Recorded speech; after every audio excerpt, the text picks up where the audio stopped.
Welcome back once again, all of my low carb friends, and for those of you who are here for the first time, welcome. Today I have another very easy, updated, and improved bread recipe for you. Y'all know I'm always constantly tweaking my recipes, trying to get them to taste better and better so you can have the most enjoyable experiences with your foods. And one of the foods that I know we all miss the most when we're on low carb diets is bread. And this recipe that I'm doing today is a new and improved recipe of one of my most popular bread recipes, my keto coconut flour dinner rolls. So if you want a printable version of this recipe, you can check out my website at janet'sdeliciouslowcarbkitchen.com. You can find a printable version of this recipe and other goodies there for you. And if you're new to the channel and you want to see lots of easy, delicious, low-carb keto recipes, make sure you click that subscribe button and click the notification bell that's right next to the subscribe button. That way you can be notified every time I put out new videos. And if you are a music lover, make sure you check out the link in the description to my other YouTube channel, Inspirational Songs with Janet. I've posted another new song there, so make sure you check that out and subscribe to that channel also. And if you would like to help support this channel, make sure you scroll down in the description of the video. You'll see some affiliate links. Anytime you purchase anything using those affiliate links, a small portion of your purchase will go to me and help support the channel. So while we do all that, let's get cooking.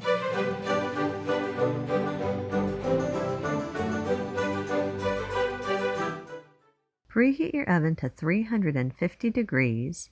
Line an 8-inch round cake pan with a silicone mat or some parchment paper, then set it aside for a minute. Grind up 10 grams or around 2 tablespoons of whole psyllium husk until it's about half of the volume. So by the time you get done grinding it all, it's going to be about 1 tablespoon, give or take a bit. Place the ground psyllium husk in a medium mixing bowl. Combine 112 grams or around 1 cup of coconut flour, 14 grams or around 2 tablespoons of flaxseed meal. I like to use golden flaxseed meal. It gives a lighter color to the dinner rolls. A 1/4 teaspoon of salt. Add 11 grams or around 1 tablespoon of baking powder. And if you want to, you can add some dry seasonings or dried herbs or spices, whatever, to give your dinner rolls a little bit of a flavor to them. I'm just adding a tablespoon of instant dry yeast and 2 teaspoons of granulated monk fruit sweetener. Sift the dry ingredients into the bowl with the ground psyllium husk until everything is fully combined and there are no lumps. Then set the bowl aside for a minute. In a large mixer bowl, beat 3 large room temperature eggs on medium speed for about 4 minutes or until they're frothy and slightly thickened. Add a 1/2 cup of butter that's been melted and cooled. 15 milliliters or around 1 tablespoon of apple cider vinegar. This is not going to make your bread taste like apple cider vinegar. It's just going to help your rolls have a little bit of a lighter texture, not be so dense. It also helps to balance the color of your dinner rolls because, as I've told you guys before, depending on the brand of psyllium husk that you use, sometimes it can darken your bread. So between getting the right brand and using the apple cider vinegar, it should not darken your bread. Add 200 milliliters or around 14 tablespoons of hot water. Make sure this is hot. It doesn't necessarily have to be boiling.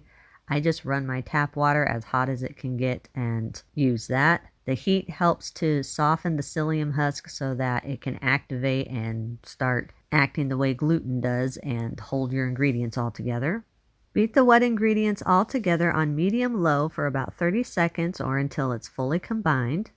Keep the mixer running on medium-low and gradually add your dry ingredients to your wet ingredients. Keep adding the dry ingredients in small amounts and allowing it to beat in after each addition until everything is fully combined and a moist dough forms. If you need to, you can stop and scrape down the sides of your bowl. You want to make sure that all of the dry ingredients get fully combined. If you don't have a standing mixer, you can use a hand mixer or you can just use a wooden spoon. Once your dough is formed, scrape down the sides of the bowl and push the dough to the center of your bowl. Knead the dough inside of the bowl for about 2 minutes or until the dough is flexible and forms a smooth ball. Let the dough sit at room temperature for about 15 minutes so that it can absorb any extra moisture and so the psyllium husk can start binding together really well. After 15 minutes, your dough will be a little bit moist, but it should have most of the extra moisture absorbed. Divide your dough into 11 equal portions. It's roughly about a 1/4 cup for each portion, give or take a bit. Roll each portion into a smooth ball. Make sure that you keep the dough smooth at all times. If you do see any cracks, just lightly dampen your finger and rub the cracks out. Place the rolled dough portions side by side into your prepared cake pan. Use the palm of your hand and lightly flatten the tops of the rolls. This just helps your dinner rolls cook a little bit better when the tops are a little bit flat. In a small bowl, whisk together 1 large egg and 1 tablespoon of water until it's fully combined. Brush a light layer of egg wash over the top of each one of the rolls. Place the rolls in your preheated oven. Bake at 350 degrees for 30 to 35 minutes or until the rolls are golden and a tester comes out clean. Once the rolls are done baking, remove them from the oven and allow them to cool in the pan for at least 20 minutes or until they're firm. After the rolls are firm, remove them from the pan and transfer them to a wire rack. You can serve these immediately if you want to, but for the best texture, it's best to let them sit on the racks for at least 1 hour before you serve them. This just gives the psyllium husk a chance to really absorb and really hold everything together. That way, you won't have a damp center when you cut into your rolls. All right, we are back with my yummy little coconut flour dinner roll. Isn't that precious looking? Put a little bit of butter on the inside of it. This is what it looks like on the inside. Look at that crumb. Hopefully you can see it. I know sometimes the lighting can be a little funky with it. But anyway, it does have a nice crumb to it. It is nice and soft without being wet. And of course, you can put anything you want on this. I've just got some butter. You can do whatever you want with it or eat it by itself. I'm sure it tastes tasty no matter what. I made these a couple days ago. I wanted to see how they would store, and obviously they stored very, very nicely. They're not dry, they're not crusty, they're not crumbly. They are just very precious looking. Now, let's see if they are precious tasting.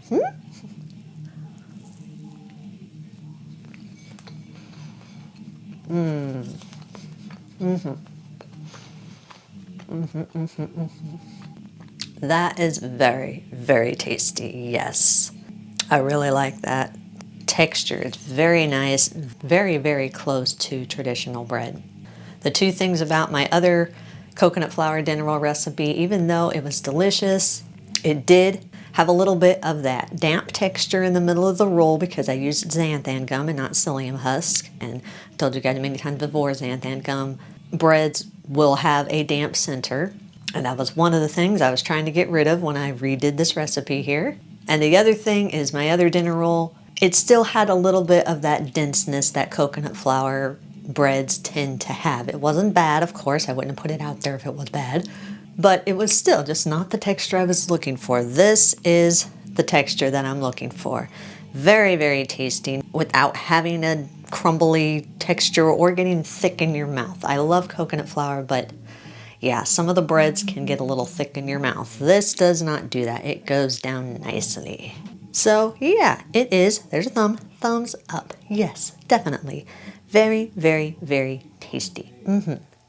You can eat these rolls immediately. You can eat them plain or cut them in half to create a top and a bottom and fill them with some butter or whatever filling of your choice. You can eat them warm or at room temperature. If you do have any leftovers, make sure they're cooled completely to room temperature, and you can store them in an airtight container at room temperature for up to 3 days, or in an airtight container in your refrigerator for up to 1 week, or wrap them individually and put them in a freezer-safe airtight container and freeze them for up to 3 months.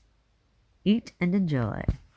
And that's our recipe of the day. I hope you enjoyed it. If you did and you want to see more recipes like this, make sure you click that thumbs up like button, click that subscribe button, leave me a comment if you want to. Let me know if there's any recipes that you'd like to learn how to make, and I'll do what I can to get those out there for you. And as always, keep cooking.